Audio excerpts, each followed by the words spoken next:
Hey, what's up, guys? Welcome to the Real Quick with Mike Swick podcast, special quarantine series where we're going to go inside the lives of some of your favorite fighters, personalities, celebrities, some of my friends, to see what their lives are like in quarantine. This is obviously a very, very bad situation with this pandemic that we're facing right now.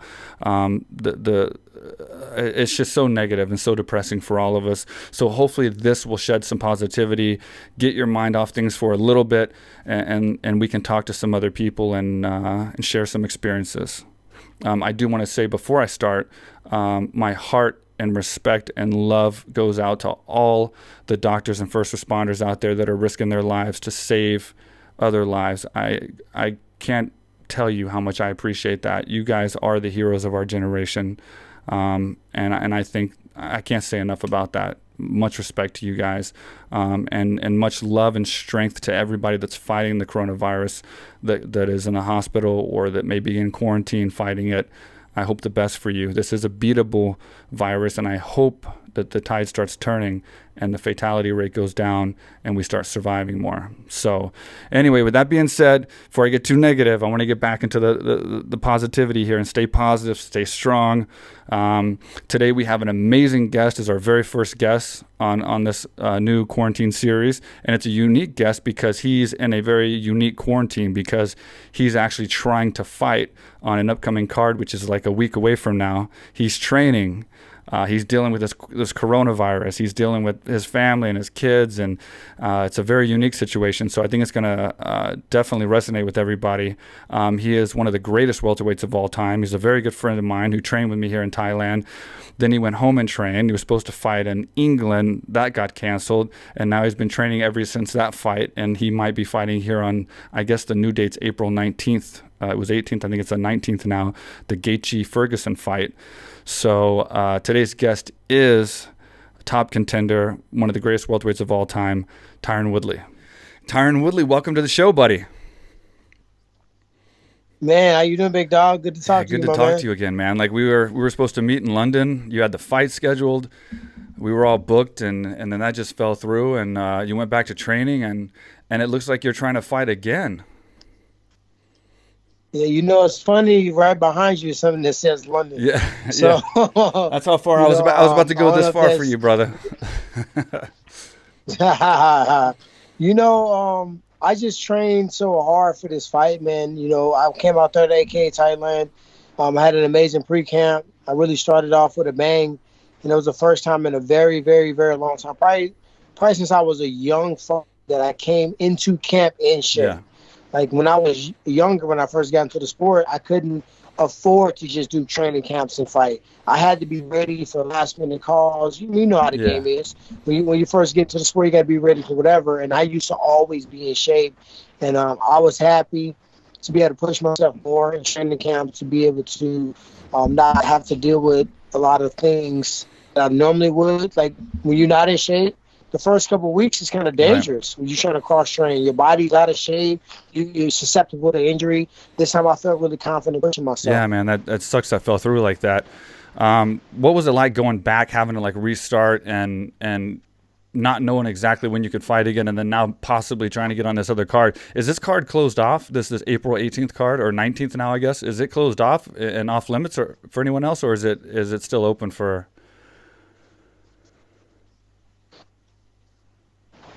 I have to take the fans back a little bit for everybody that don't know. I was 4 hours away from flying to London. Wow. So I was in LA, had my flight, and I was about to fly out. And then I got a call from somebody from the UFC, and they was like, hey, don't get on the flight. We're canceling your flight. We're going to bring Leon Edwards to the U.S. You're going to fight in the U.S. And part of me is like, what the fuck is going on? But it's also a part of me that was like, I was excited. You know what I mean? I didn't have to do that long travel, and I can fight on U.S. soil. I didn't find out that Leon Edwards wasn't going to be able to come into the States until like Wednesday. And we're talking fight week. So on Wednesday, I'm thinking I'm fighting Leon Edwards. And then that night, they say, who do you want to fight? So now I got to go through the rankings and try to pick and choose. And, you know what I mean? I trained for a 6'2" striker. And, you know what I mean? So it was really just kind of crazy. So it was that was crazy. And I just have not wanted to wait. I did not want to waste all the hard work. I just didn't want to waste the the state of mind that I was in to go out there and fucking destructively just run through somebody. So I did what I'm normally not, open to do, is consider fighting somebody, fighting on last minute, and fighting a fighter that may not have the name recognition that, some of the other guys have. Yeah, I saw that. You were calling out everybody, man. You really wanted to fight. You were even talking to the fighters that always take the short notice fights. You mentioned like Nick Diaz and Connor and all these guys. Like, where are all these guys now that take these short notice fights? Because none of them were stepping up. So I commend you on that, man, because it's tough to get ready for a fight, training for a specific opponent, and then have that opponent fall through, and then just be so game to take on anybody. I mean, that's that championship mentality. That champion mentality, should I say? Especially guys that are better. Yeah, exactly. You know what I mean? When you start talking about fighting guys that are better than the opponents that you set up, that brings different. He didn't bring the ground game that a Nate Diaz would bring. He didn't bring the composure and just the swagger that a Conor McGregor would bring to the table.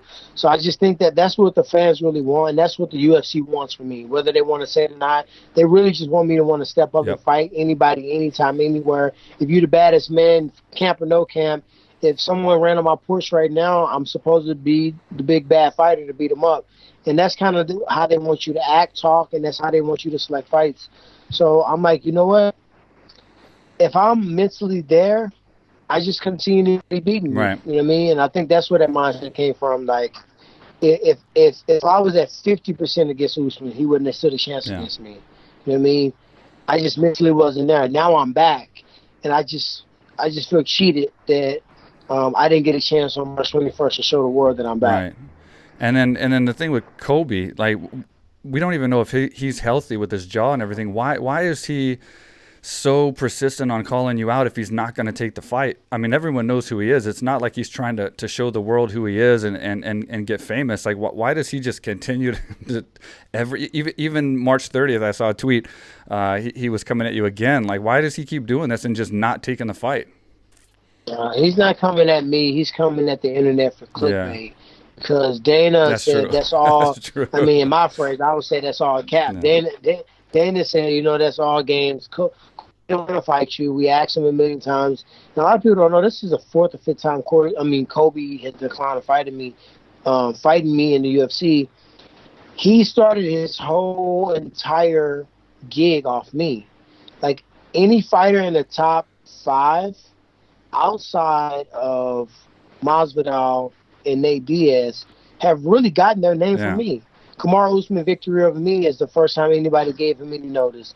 Colby Covington spent a year and a half talking about me, and 90% of his page memes about me. So he literally dedicated his time, and having another man name in your mouth that much, you know what I mean? Your testosterone levels are low. You might need some, TRT. So when you think about that, you think about like now the Gilbert Burns kid, and then Leon Edwards, and then Ponzinibbio. All these guys, I'm the guy, and these guys will want to make their name off me. And I was trying to make my name off of a fight, doubling up for a belt at 185. I was trying to make my name off fighting the greatest, George St. Pierre. I was trying to make my name off fighting Conor McGregor or one of the Diaz brothers. So I understand what they're doing. It's so fucking corny at doing it, though. It's annoying. It's annoying to watch, and it's just like, at the end of the day, Colby Covington said he'll fight anybody in the division, but he wants 2 to 5. He asked for $5 million. So you're supposed to get paid more than Conor McGregor. Yeah. And if you're so confident, why do you need so much more to fight me? Why am I the fight that's going to cost the UFC the same salary they paid 10 other fighters? Exactly. Because you're scared. He wants to go on record and say, no, I accepted the fight. The UFC just hey. You didn't ask for that to fight Usman. You didn't ask for that to fight Robbie. You didn't ask for that to fight RDA. You didn't ask for that to fight anybody. But you want a premium rate of $2 to $5 million to fight me, and you've never made $2 to $5 million in your life. You mentioned Santiago. You mentioned Santiago real fast, and I know he recently put his name in the hat as well, even saying he would fight you with one arm behind his back. I mean, he's 27-3. Obviously, he has a couple big wins, Nelson, Perry, Magny. But, like, the thing that struck me the most is his background with ATT. Like, is there any kind of bad blood between you guys, or did he just come out of nowhere, or what's the story with you and him? It's like all these guys is funny. I seen Ponzinibbio at a UFC fight or something, and I didn't even know the motherfucker. So I seen him there, and he like, "Hey, what's up, man? How you doing?" I know that's so nice. And then I seen Gilbert Burns in Singapore right before I came over to AKA, and he was like, "Hey, man, we was talking to." I was talking to him. I was talking to Kami, and actually Henry Hoof. I was talking to those guys in the elevator. It was very friendly. And these guys are fans of mine, man. They've been watching me. They think that it's an opportunity because I lost a fight. They think this is the time to try to bite and get me. But this is the time that you're going to get fucked up because mentally I'm fucked up right now. I want to hurt somebody. I want to put somebody out. I want to break somebody's arm. I want to put somebody to sleep. So you're asking to fight me at the wrong time. You know, if you think I'm old or you think that I'm fucking out of my prime, you got another thing coming. So he was talking about fighting me before, but he turned down a fight against Darren Till. He turned down a fight against some other guys, and he sat out for a while. Then he got injured for a while. Nobody even know you. Like he was on a live feed of ESPN MMA, and they brought him on a live, and I started commenting. Everybody underneath said, "Add Tyron, add Tyron." He literally said, "Hey, my name is Pontemilla." He said, "Oh, okay, thank you for being on. Press the X on the top right corner." That's what it said. And they got him out of there. So, of course, these guys want to fight me. But what I've learned is I gave Leon Edwards the attention, right? He tried to, like, come at me, and I went back and forth with him for a little bit. And when I did that, he gained 10,000 followers. So he went from 50,000 to 60,000 because I gave him the time of that. So I recognize why. You don't see Conor McGregor going back and forth with anybody. Yeah. If they want to say what they want to say, let them believe it. So what I just started doing, I just block them. Not because I care or hurt my feelings, because I just don't. It's annoying. I just don't want to fucking look at it. So the series is obviously, what I did this for is focus kind of on the whole epidemic going on. Everybody's stuck in quarantine. You're a different situation because most people, like myself here in Thailand, they have us scared to death. I mean, we can't go out of the house without masks on. We can't be around people. They've actually blocked off the areas. Like, you remember Rawai, Patong, Karan, Chalong. The neighborhoods are blocked off. You can't exit and I knew there was a lockdown for Tom. There's too many people traveling there. It's too big of a It's crazy here, man. So like I'm trying to find out what's going on with other people, and you're on a whole different like kind of level because you're actually kind of training, getting ready for a fight. There's actually a real fight about to happen, whether you're in it or not. What is your quarantine like? Like, what are you doing for quarantine as far as staying in shape and getting ready, and then also being safe and protecting yourself? You know, my quarantine is a little bit different because I got wind that they were doing a lockdown in LA, right? So I skated out of LA real quick. Right quick, I was out. Because I didn't want to be in LA and not be able to be with my kids and family. Right. So when I got to St. Louis, I'm blessed to have a home gym. So my whole gym is closed, no students, just like yours, no students, no coaches, no classes. Now, granted, my gym is not as big, it don't have as many members, but I can go in there myself. And I clean the gym before I go in, I clean the gym when I go out, so I have a peace of mind. I also have a home gym. So this morning, my fucking birthday, I got up, I did 5 rounds on the bag, and I hate the bag, and I hate running. And I'm doing all the things I hate. And that's what's keeping me mentally sharp. I went in there and I did 5 rounds on the bag, and I'm fighting the bag like an opponent. I'm looking at it, and I'm throwing the combinations, and I'm slipping, and I'm punching hard, and I'm knowing, okay, I'm tired. This is what I need to do at this point. I need to feint level change, use my kick, use my jab, move around, use my fake to the takedown. Oh, now I got the gas back. Now get back on the jab. Lead in the combinations. This opponent does this. This is how I can defend it. And then I'm figuring out, I'm problem solving as I'm hitting the bag. This guy that Gilbert Burns want me to fight, he does the same fucking combination.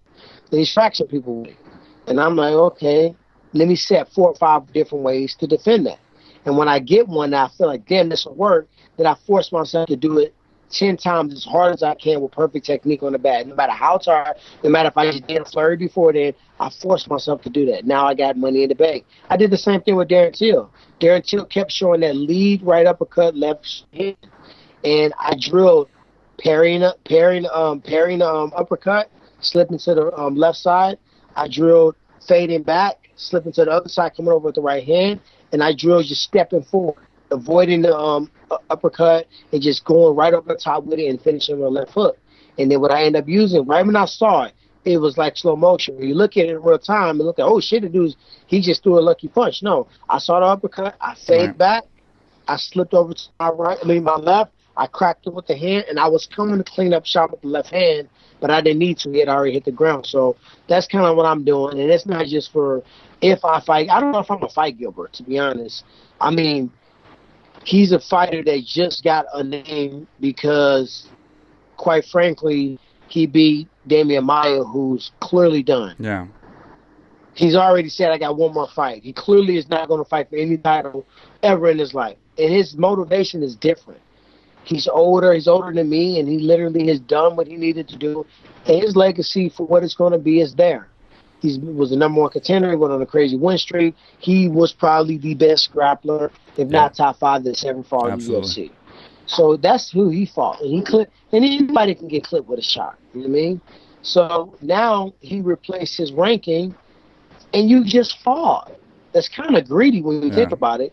You actually are the last card that was able to happen and take off in that place. And now you want to turn right back around when there's guys like me that haven't fought and other guys that haven't fought. And we don't know. Dana said he got a location on lock. He ain't going to tell anybody where it's at. I mean, we're probably going to do fights at this event, and nobody's going to be able to. It's probably going to be NDA signed. Do not give up the location so that he can keep doing it. ESPN doesn't have to tell you where it's at. It's coming to you live on ESPN. Yeah. Don't worry about where it's at.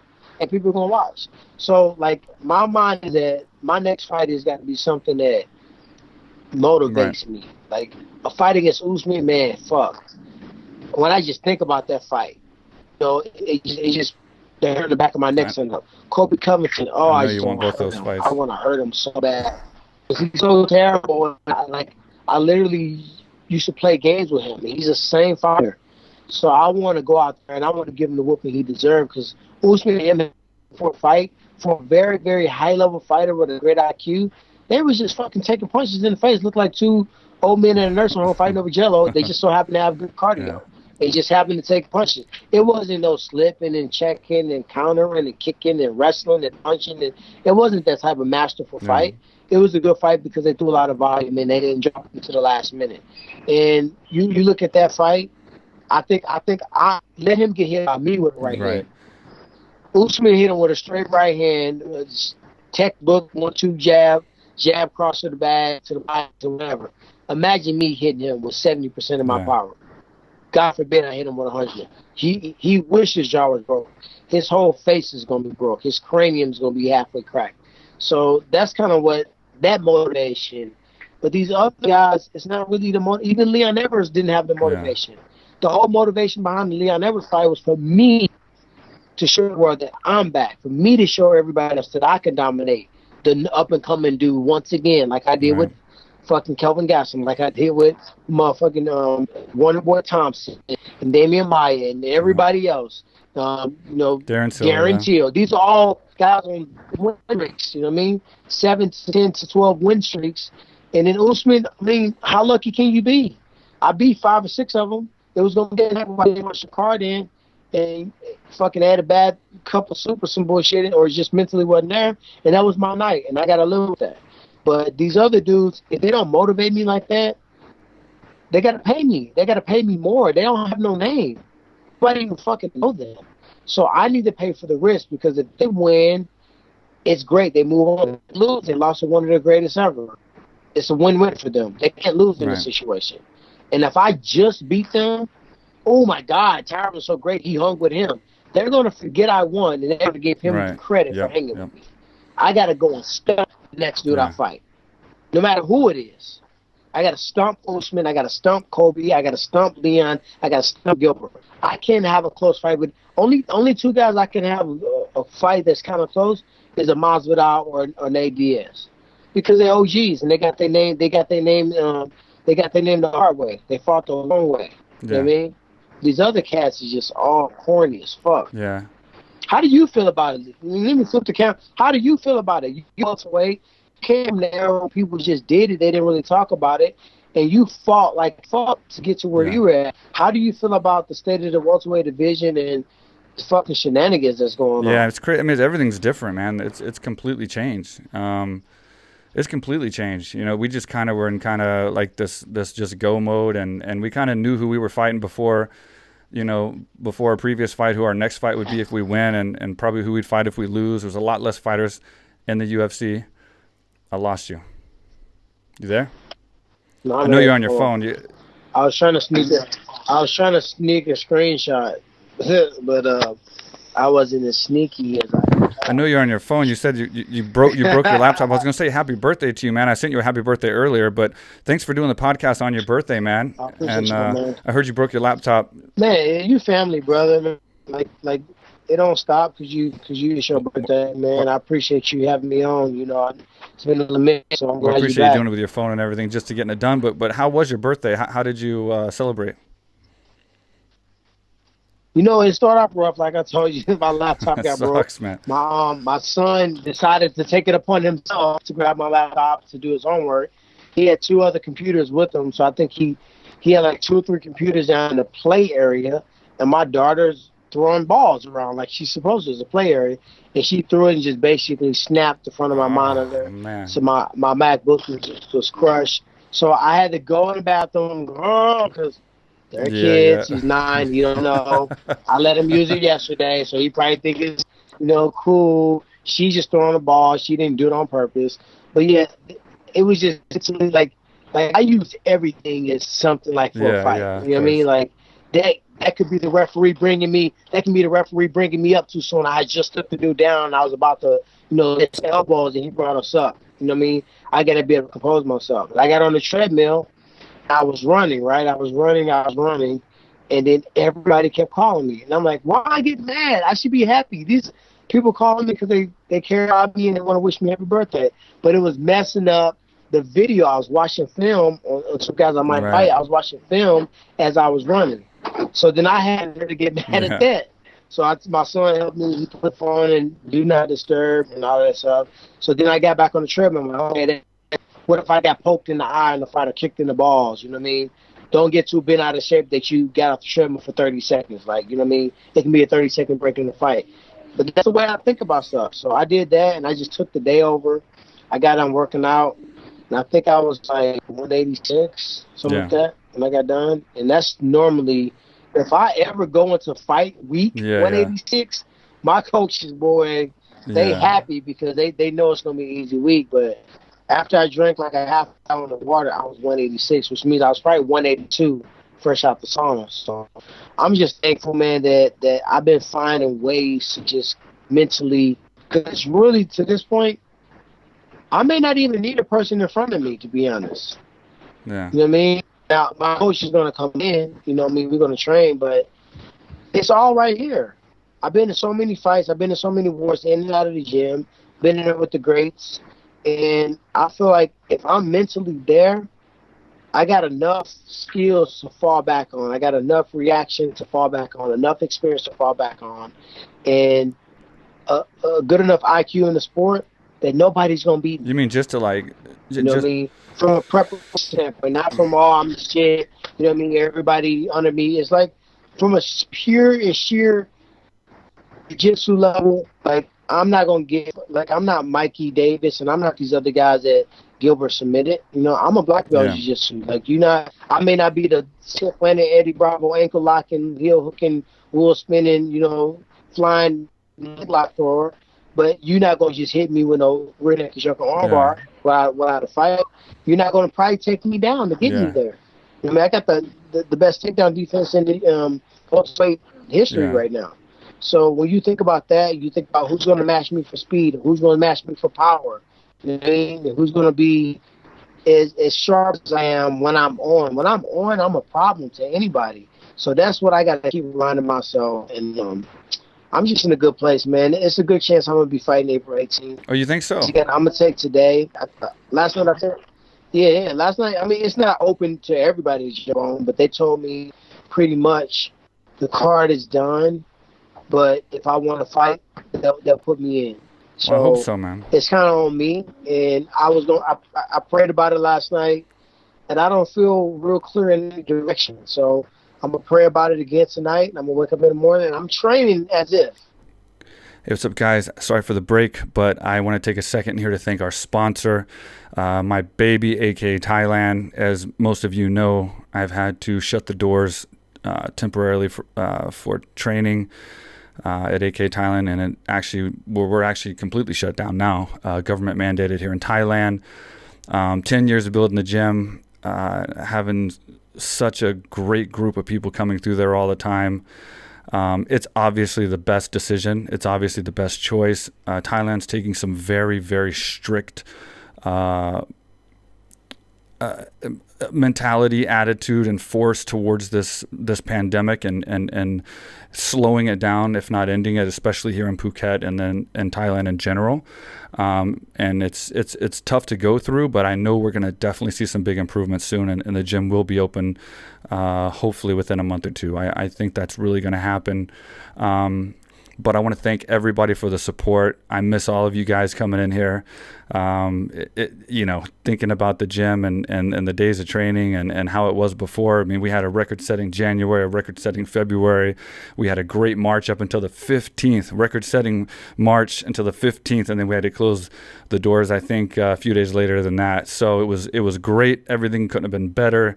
And then this thing hit, and we had to shut the doors on that. So due to all the messages and the comments on my Instagram and AKA Thailand's Instagram and the DMs and the emails, a lot of you guys are planning on coming back to training as soon as this quarantine's over. I know you guys are getting stir crazy in your houses and you want to get back here and train and be in paradise. And it's going to be in high season, probably closer to high season when this thing is ending, over. Done. Sorry. And so what I decided to do was take 30% off on any pre-bookings. So we are doing this for a limited time. I've allocated a certain amount that we're going to do at 30% off, and then we're going to have to shut it down because obviously we'll be losing, a third of our revenue for that amount that we're allocating for this special. But right now we have plenty of room left. So if you want to pre-book your training, if you're planning to come to Thailand and train, this is the best deal you're going to have at 30% discount. We've already updated the website.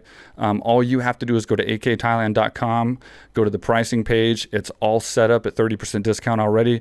Any group training session or class, any group training class. We obviously can't discount the stuff that we don't have the markup in and the accommodations and the motorbikes and stuff like that, the travel packages, but all the group classes. So whether you want to do a week, a month, a year, however long you want to train, you can save 30% as of right now until we get to that point, to that budget limit that we're setting on this thing.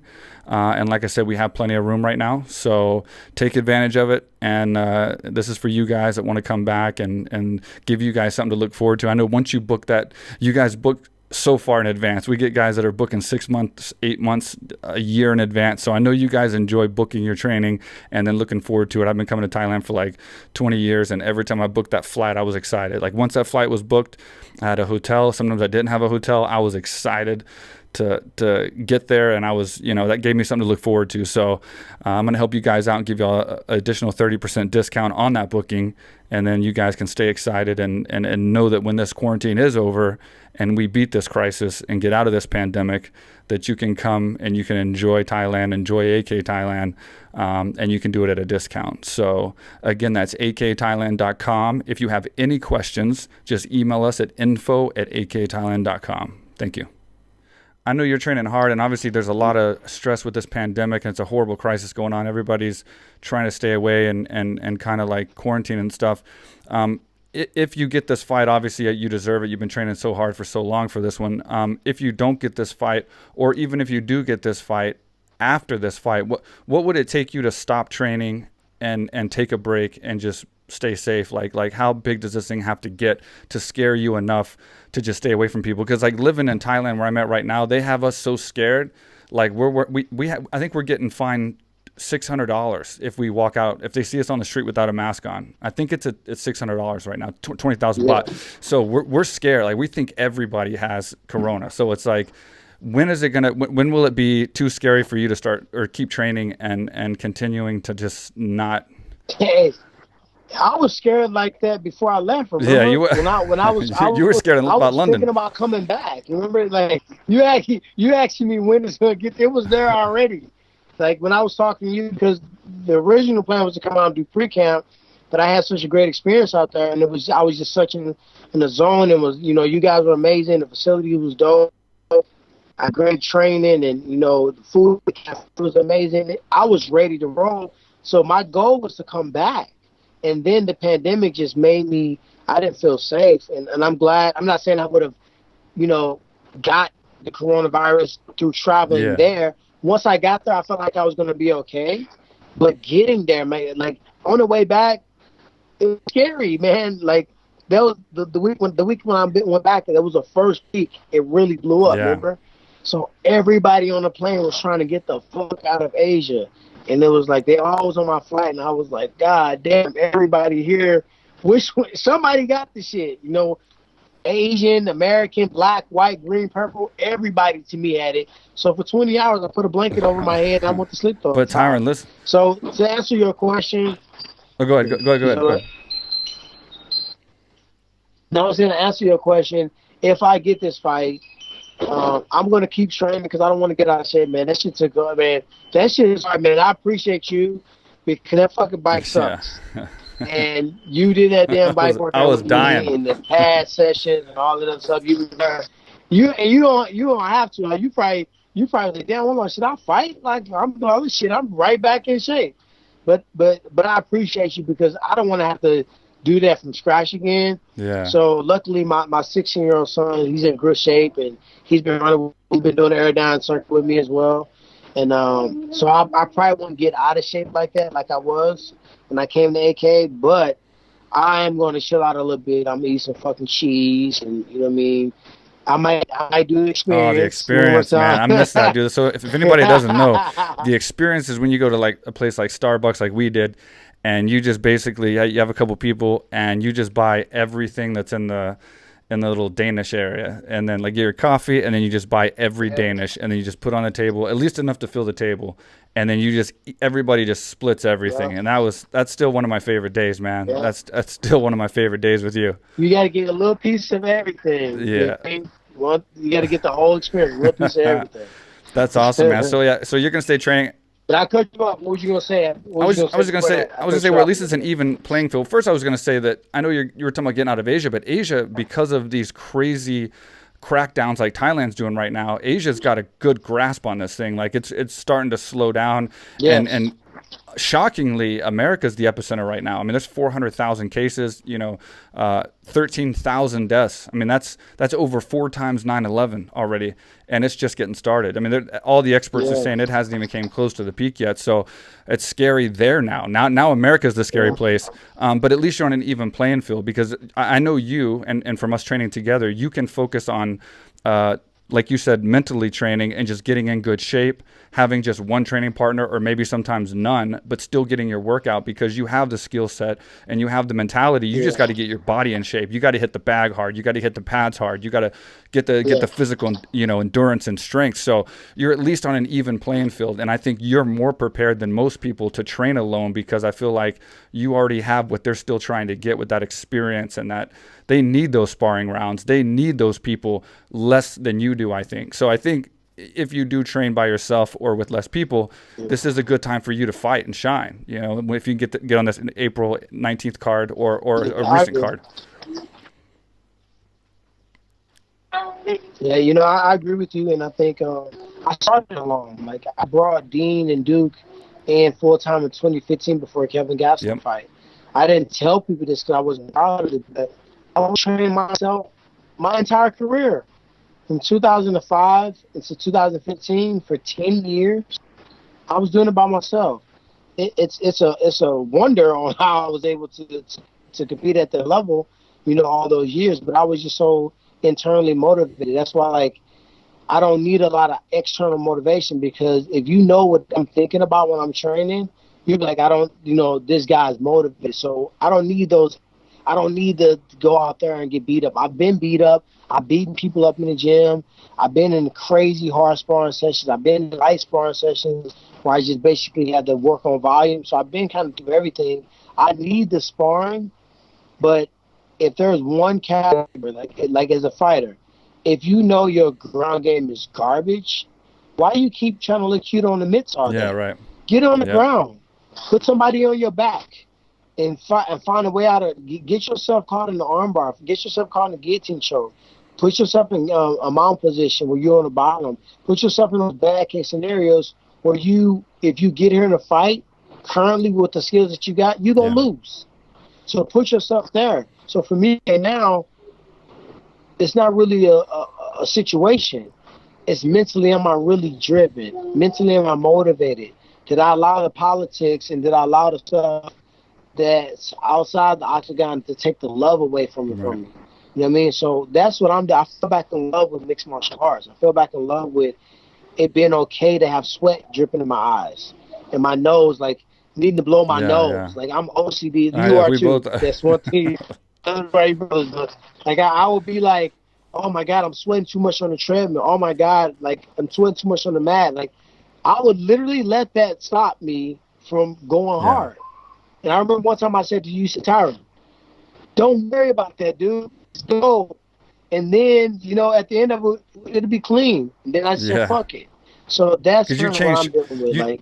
Like dumb stuff like my hoodie is moving the wrong way. Like I'll find a way to like try to have everything. Yeah, you changed shirts like 3 times or 4 times during a session, and I was like, yeah, don't worry, man. Well, as long as you're not slipping, we have cleaners that are gonna clean the mat or whatever. But you do change shirts a lot, man. You train hard, man. You were killing it. You lost a lot of weight, and you were getting in great shape for the time you were at AKA Thailand. I lost 15. I don't know if I told you, but I lost 15 pounds. That's crazy, man. You were killing it though. I mean, there's no surprise. I came out there 205. And I got there, I left there like the low 90s. I got there 205. Yeah. So I have to ask you real fast, whether you are on this card or not. Obviously, the main event the main, I guess there's a main event now announced, is Justin Gaethje versus Ferguson. What are your thoughts on that fight? How do you see that fight going? I think Gaethje gonna knock him out. Think so, huh?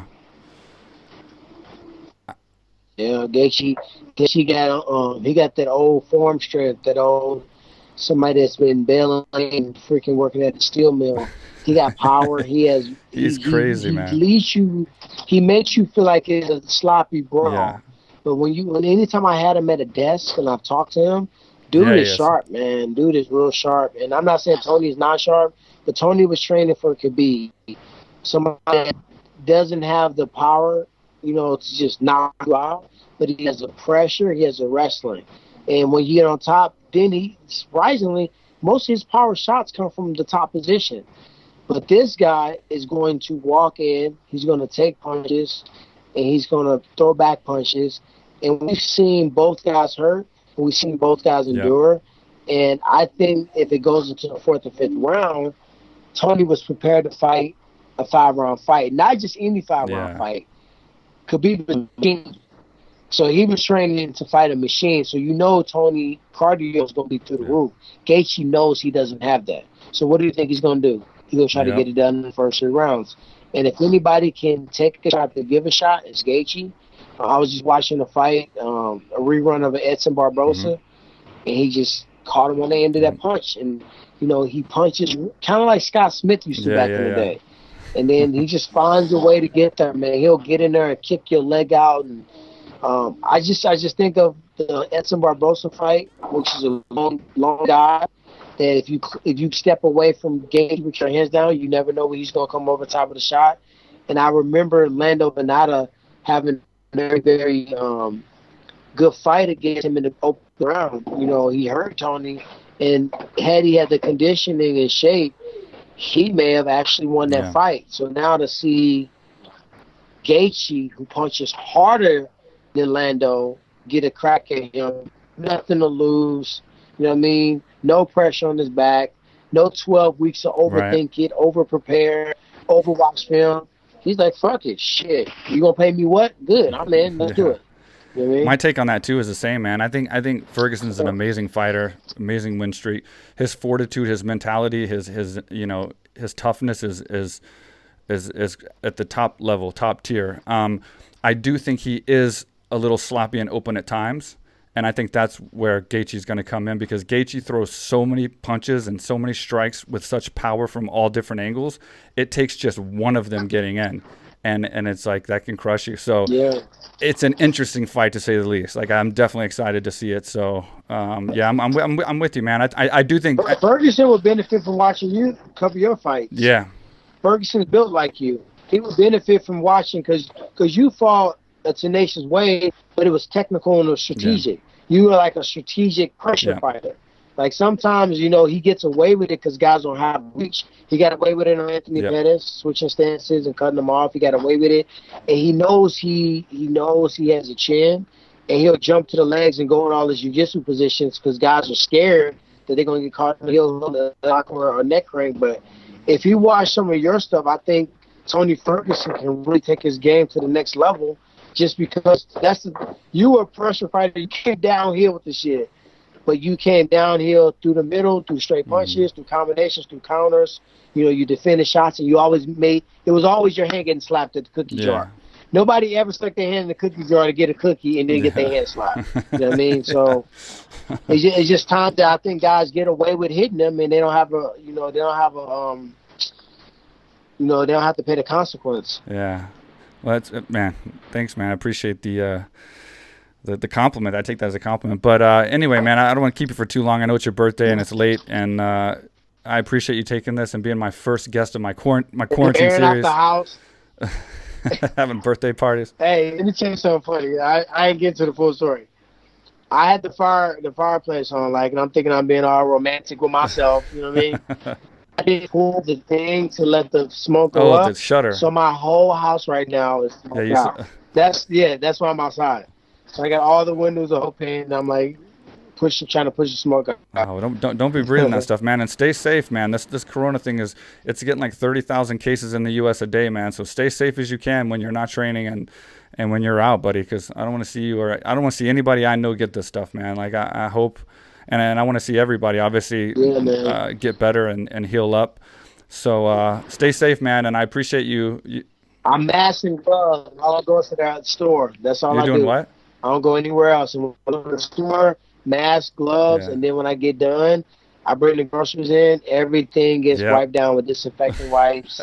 Luckily, I had a gym, so I had a lot of disinfectant wipes in my gym. So everything in here with that, and my kids are washing their hands until they ask you, Larry. That's crazy, man. That's crazy. I think everybody's doing that. So, man, thanks. So good talking to you, man. Thanks again for being my first guest on this new series. And, man, I look forward to seeing you fight. I know you've been training for a long time, man. It seems like forever when you were at AKA Thailand, and you went through that. Then you went home and trained. Then then the fight fell through in London. Then you've been training ever since then. I think you're definitely due for a fight, and I think you're going to put on a hell of a performance when you do. So I'm looking forward to it, man. I'll be watching.